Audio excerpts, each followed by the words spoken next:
Elven lords and ladies welcomed the travelers with honey cake and mead. They told them they would be led to their new home on the other side of Tillshire. Wasting no time, the company hailed the Elven Guard to demand audience with the Queen. They offered to give her news of her friend and ally, King Teba. The guard promptly returned with his chief, who said, perhaps too affably, "The Queen bids you welcome and friendship. She awaits you in her rooms." Our heroes advanced, nonetheless with caution, into the magnificent palatial hall. Androc the Glorious. One of the greatest Telerian commanders of the Second Great War, Androc the Glorious was renowned for his unyielding courage, inspiring charisma, and skill at arms. He ruled the Concord of Werenber, an alliance of 5 wealthy cities situated in central Anhalt, along the meanders of the Leosted River. Androc's story begins with his saving of a Karok lion cub. The creature was abandoned and had a large thorn embedded deep in its paw. He removed the thorn and bore the mewling animal home, where he begged to be allowed to keep it. His father agreed, only if Androc took complete responsibility for the lion, which the boy had named Kithris.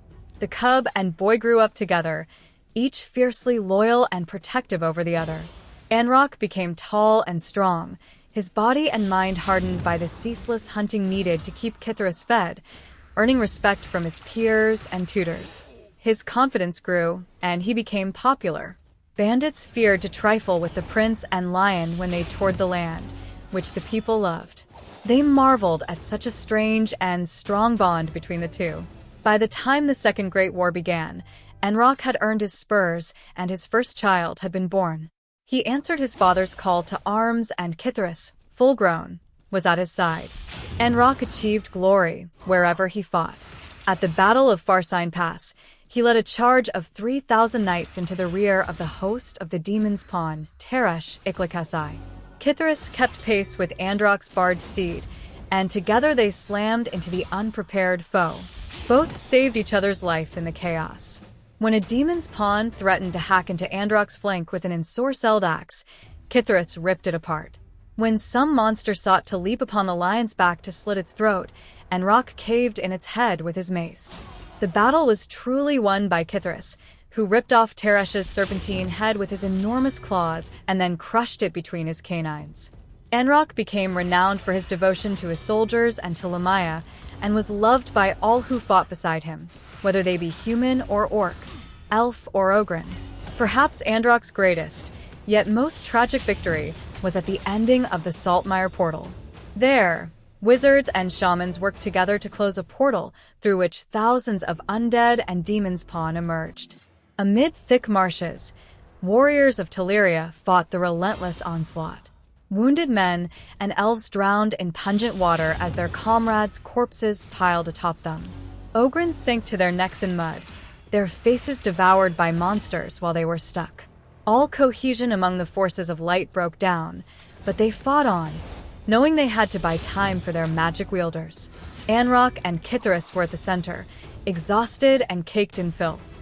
Androc fought like a madman, swearing oaths to Lamaya and cursing as he drove shield and mace into the bodies and heads of his enemies.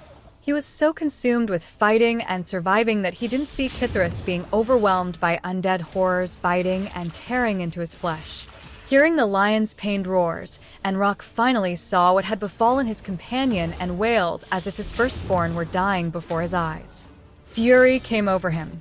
At battle's end, Androc was coated head to foot in blood and demonic ichor, him and Kithris surrounded by mounds of enemy corpses. The Arbiter saw it all. When the battle was finally won, she approached Androc as he crouched next to Kithris' near-lifeless form, face buried in the lion's gore-matted fur. She praised them for their courage and faith, and helped Androc carry his dying companion out of the swamp.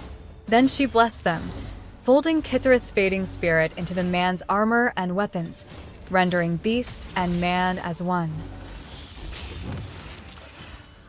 They reeled in horror at what they found. Having exchanged the grace of the Eldar for the dark power of the Shadow, the Queen had mutated into a malicious sorceress. It was she who had betrayed the king, had fomented the war between Kirok and Aravia. But to what end? What bargain had she struck?